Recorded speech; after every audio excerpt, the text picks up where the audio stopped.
BFM Business et 01 TV présentent Tech & Co, le grand live du numérique, avec Frédéric Simotel. Comment accélérer dans la 5G, mais pas la 5G que nous pourrions tous connaître dans nos vies de tous les jours, quoique on va la voir quelque part dans nos vies de tous les jours à travers cette 5G industrielle. C'est la 5G dédiée à l'industrie. On accueille Philippe Herbert. Bonsoir. Bonsoir. Philippe, merci d'être avec nous. Vous êtes président de la mission 5G industrielle. Je vais en reparler dans un instant. Quels étaient les objectifs de cette mission? Et vous avez rendu un rapport que vous avez avec vous. Et voilà, montrez-le nous. Et voilà, 5G. Voilà, c'est une trentaine de pages, mais surtout les recommandations. Et bien sûr, ce que l'on voulait, c'était avoir beaucoup de choses très pratiques. Les engagements des gens qui ont été auditionnés. Donc, il y a une soixantaine de sociétés qui s'engagent à mettre en application tout de suite nos recommandations. Et aller plus vite. On va parler de tout ça. Et également avec Michel Combeau. Bonsoir Michel. Bonsoir. Directeur général de la Fédération française des télécoms. Alors, c'est vrai qu'on parle beaucoup de cette 5G. Comment on peut la définir, cette 5G industrielle? C'est juste la 5G Voilà, je pense qu'il faut commencer par là, parce que la 5G dans l'inconscient collectif. Oui, c'est la vidéo sur mon mobile. Voilà, c'est le 5G qui vient après la 4G. Ouais. Pour l'industrie, c'est très différent. C'est-à-dire que la 5G, c'est le système nerveux de ce que l'on appelle souvent l'industrie 4.0 ou l'industrie du futur. Pourquoi ? Parce que c'est en fait le fruit de la numérisation, digitalisation de l'industrie qui provoque beaucoup de données, qui provoque avec l'intelligence des données encore plus de travail en temps réel et où à ce moment-là, les réseaux utilisés jusqu'à aujourd'hui, qui étaient souvent un peu Wi-Fi ou même encore filaires, oui, ne sont plus compatibles. Et là, il faut passer à une génération. Et donc, pour les industriels, ce qui est un peu difficile, c'est que on rentre directement dans une nouvelle génération, une nouvelle technologie, et surtout une technologie de réseau de télécommunications qu'ils n'avaient pas chez eux jusqu'à présent. Mais au-delà de la technologie, aussi, c'est toute une nouvelle culture, parce que c'est la culture de la data. On parle d'industrie 4.0, donc ça change aussi. C'est un réseau informatique, voilà, ils ont compris, les machines communiquent entre elles, avec les ordinateurs. Là, en plus, c'est de la data qui va sortir, qu'on va pouvoir utiliser en mobilité, qu'il faut sécuriser, tout ça. Voilà, et c'est tous ces angles qui font que, il y a un certain attentisme, on va dire, et je pense que lorsque Agnès Pannier-Runacher et Cédric O m'ont confié cette mission, c'est parce qu'ils sentaient bien que Vous avez deux missions, c'était identifier les freins et puis des propositions pour lever ces freins. Tout à fait. Ça, si je résume. Les recommandations. Le premier point, c'était, on a auditionné, et d'ailleurs Michel faisait partie du groupe de travail, une soixantaine de sociétés pour savoir ce qui faisait, qui ne bougeait pas assez ou pas assez vite.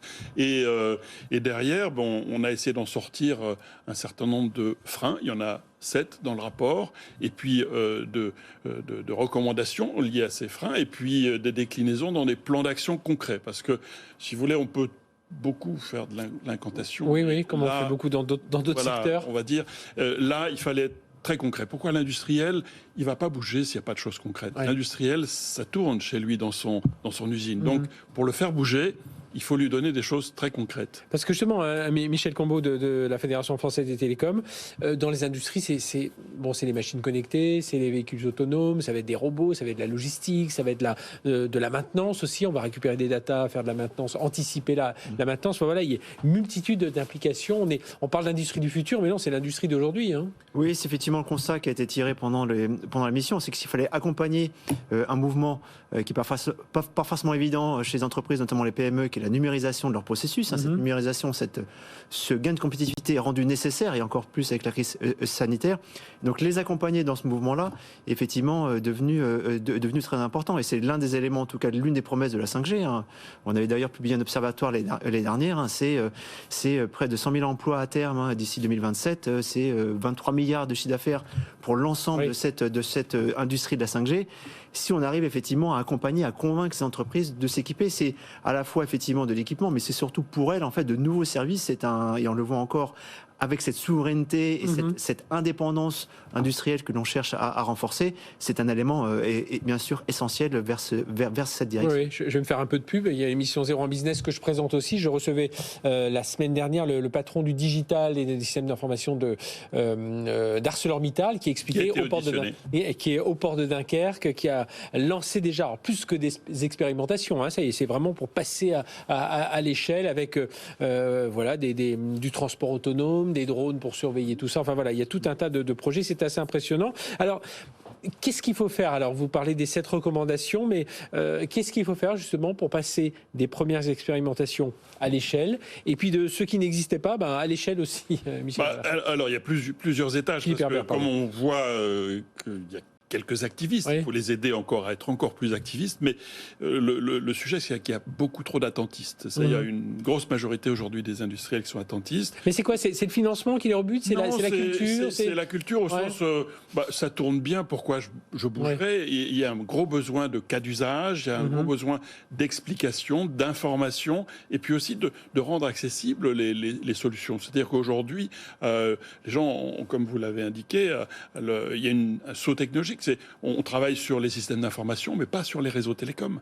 Donc, c'est des compétences nouvelles qu'il faut incorporer. C'est un travail avec les opérateurs qu'il faut mettre aussi au diapason. C'est pas, pour un opérateur, c'est pas aussi facile que de vendre la 5G, comme on disait tout à l'heure. Oui, puis il y a un côté partenariat qui est encore plus fort. Mais l'essentiel, c'est ce que vous avez dit, c'est aujourd'hui, on parle du futur de l'industrie. C'est-à-dire, si on ne passe pas ce cap-là, on va se retrouver avec des centres industriels qui n'auront pas le centre névralgique, le système nerveux dont on parlait tout à l'heure. Donc, c'est très important.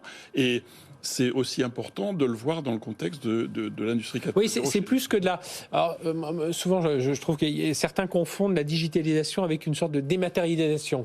C'est plus que passer ce que font les machines, hop, on passe au numérique. Donc, il y a vraiment... Ce sont tous ces nouveaux services, hein, Michel. Oui, exactement. Et c'est vraiment, je dirais, le sentiment que l'investissement, c'est sur le temps long. Et il y a un besoin aussi d'accompagner. On ne prépare pas le service du lendemain, on prépare le service de l'avenir.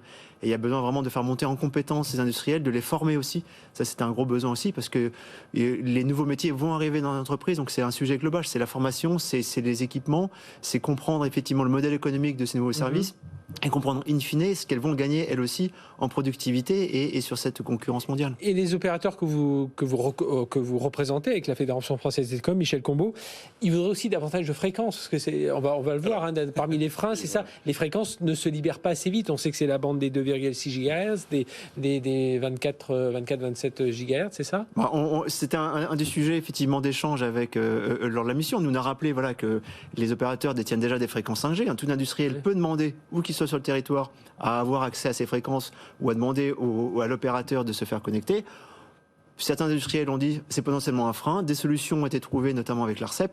On verra bien. Nous, notre sentiment, c'est qu'il y a un sujet de maturité, notamment de maturité décisionnelle chez les entreprises. Donc, il y a un vrai travail, effectivement, je dirais, d'information.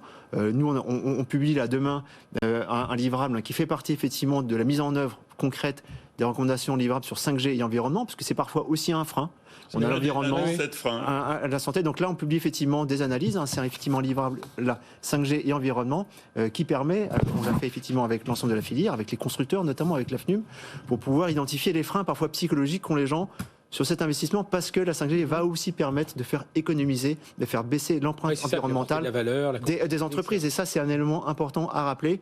Et c'est effectivement tout ce travail de pédagogie sur les modèles économiques, sur les gains qui vont être faits concrètement avec l'ensemble des acteurs de la filière. Philippe Herbert, alors c'est 7 freins et puis les mesures que l'on met en face. Alors, premièrement, il y a l'accès aux fréquences et l'ARCEP a déjà commencé. Ce qui est intéressant, c'est de voir maintenant, quelques jours après l'annonce du rapport et les engagements. Ça bouge. Ça bouge.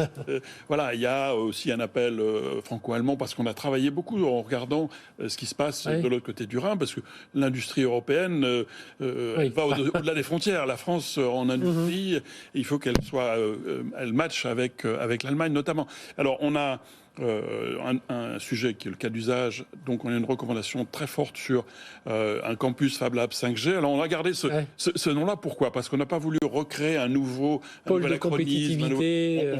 On veut s'appuyer sur de l'existant et monter en compétences, monter en puissance pour que les industriels puissent avoir auprès d'eux, pour les bassins industriels, pour les filières industrielles, des gens qui travaillent sur les cas d'usage pour eux. Concrètement, c'est même un lieu physique, ce serait un campus où je veux comprendre un peu, j'y vais, je rencontre avec mon cycle de production, un bout de production, avec des machines-outils, des robots qui travaillent entre eux, et je veux voir ce que ça donne dans un contexte 5G. Voilà. Et ça, on l'a vu en Allemagne. c'est faisable, c'est rien d'allemand, c'est simplement une question de culture et de mettre les industriels avec les opérateurs et dans un même lieu de travailler les cas concrets et non pas les showrooms. Et peut-être, alors j'imagine parmi les freins à lever, c'est aussi d'avoir des offres entre guillemets clés en main, quoi. Alors, c'est ça, c'est la troisième recommandation. Ah oui, on est bien. J'ai un peu parcouru. Il y a les offres clés en main parce que justement c'est souvent compliqué de reprendre le moteur et puis après il y a aussi les compétences. On en a parlé tout à l'heure. C'est vrai que ce sont des compétences qui nécessitent les compétences de réseau opérateur, mais aussi d'industriels. Et donc là, on a mis en œuvre une petite dizaine d'engagements qui sont aussi bien des écoles que des industriels pour mettre des filières d'apprentissage. Voilà, des choses comme ça. On a aussi la notion d'information et Michel parlait également de la notion de 5G environnemental. Je crois que c'est important de bien prendre en compte l'ensemble des sujets. Parce que ce que l'on m'a demandé, et on a essayé de le faire au sein de la mission, c'est de mettre l'ensemble de l'écosystème en mouvement et pas uniquement répondre aux problèmes de la fréquence ou répondre uniquement aux problèmes du cas d'usage, mais avoir l'ensemble des sujets qui sont en train de bouger. Le financement, c'est vu comme un frein ou c'est le financement. Enfin, c'est vu comme un frein si on comprend. Enfin, si on comprend pas. Si on a du mal à se projeter, c'est un peu ça l'idée. Alors, mon background étant d'investisseur, j'ai voulu regarder cela. Et effectivement, il y a un petit sujet. Aujourd'hui, il y a pas assez de start-up industrielles qui ont un angle 5G dans leur plan de développement, donc sur cet aspect-là, et puis aussi dans le financement, effectivement, des innovations, des nouveaux procédures. C'est pour cela qu'on a cet appel d'offres franco-allemand, notamment. Il y a des incitations qui étaient en train de se mettre en place, et on les a ciblées encore plus sur les cas d'usage et sur des choses très concrètes. Maintenant, il faut se mobiliser, comme la tribune que l'on a publiée. Oui, dans les Échos. D'ailleurs, j'ai pas, mais renvoie à César. C'est vrai qu'il y a eu cette tribune sur. Il faut accélérer la 5G industrielle. C'est dans les Échos il y a quelques jours. Il y a aussi quelque chose, Michel Combeau, c'est que l'Internet des objets. Attention, on a un Sigfox qui va pas bien. On a un système LoRa 2, LoRa 2 qui est plus forcément maintenu. Les gens disent oui, mais attendez, la 5G arrive. Il faut que cette 5G arrive aussi pour pallier un peu ces technologies qui soit vont atterrir en douceur, soit... En fait, je pense qu'il faut bien comprendre l'enjeu, c'est que la 5G, à terme, effectivement, permettra de faire à la fois de relier des objets connectés en masse, de donner des temps de réponse très rapides, de donner beaucoup de débit. L'une des questions industrielles, c'est de dire, là, j'ai d'autres systèmes, j'ai du Wi-Fi, j'ai du LoRa, j'ai du Sigfox, comment je fais pour finalement monter en puissance ? Et l'enjeu, c'est, vous parliez effectivement d'offres et de catalogue d'offres. L'enjeu, c'est d'arriver à se dire, voilà, je peux avoir des éléments 5G, je peux aussi avoir des éléments LoRa, des éléments Sigfox. L'enjeu, c'est de repartir des cas d'usage, de dire quel est l'usage et comment la 5G pourra y jouer un rôle. On ne prétend pas que la 5G pourra tout faire. Mais l'idée, effectivement, c'est d'arriver à monter en compétences, monter en puissance les industriels, parce qu'ils ne pourront pas tout changer d'un coup. Mais s'ils commencent déjà à s'équiper en 5G, à avoir quelques cas d'usage, après, ils pourront monter en compétences. Et puis à terme, la meilleure technologie l'emportera. C'est une affaire d'humain, finalement. C'est explication, pédagogie. Et pour revenir au sujet, on a auditionné les gens de Sigfox LoRa, enfin de LoRa, et on avait dans le groupe de travail des gens qui étaient très proches de Sigfox. Le sujet n'est pas d'exclure l'une avec l'autre, c'est simplement de trouver. Et dans le rapport, on a essayé d'expliquer en quoi certaines technologies sont plus adaptées à certains usages, et que la 5G peut englober l'ensemble des usages de manière beaucoup plus puissante et dans des volumes plus importants, mais elle n'est pas là pour supplanter tous les usages. Il y aura encore de la Wi-Fi et du LoRa et Sigfox dans les années à venir, mais il faut que l'architecture permette d'aller au-delà.